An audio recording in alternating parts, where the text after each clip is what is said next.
วันนี้จะไปไหนกันเนี่ยฮะไปสวิตค่ะ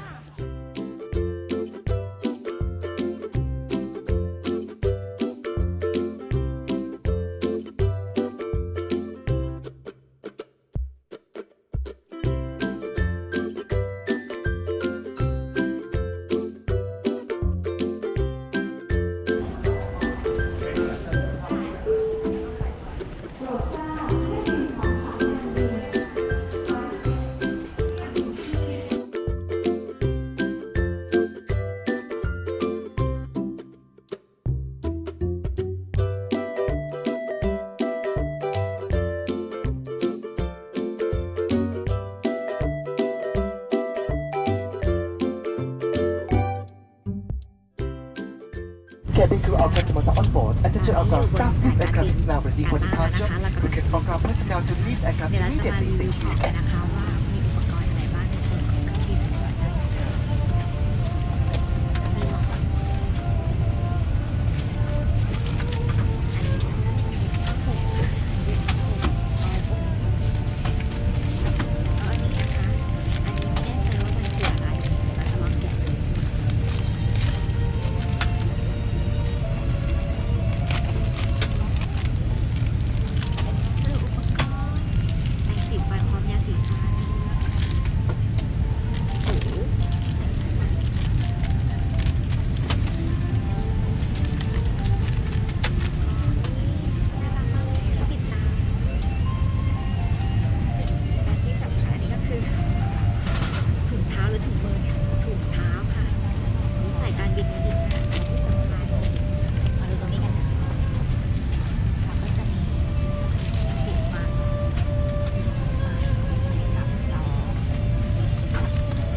91 บาทกินข้าวมื้อนึงได้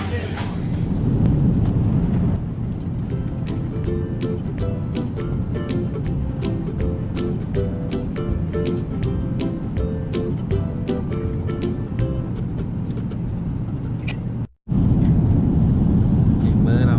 กินบนเครื่องมีอะไรวันนี้เหมือนเดิมบนซองอันนี้เป็นโยเกิร์ตเหมือนเดิมเกิร์ตสตรอเบอรี่เย็นมากเลยเปิดน่ากินผลไม้น้ำส้มเหมือนเดิมแล้วนี่อะไรอ่ะโดนัทเป็นชูการ์โดนัทอ่ะสตรอเบอรี่สตรอเบอรี่ไส้สตรอเบอรี่ก็น่ากินดีไม่รู้จะเป็นยังไงของเราก็เหมือนเดิมแกให้เราหน่อยดิ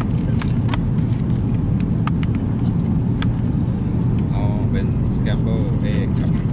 กับไส้กรอก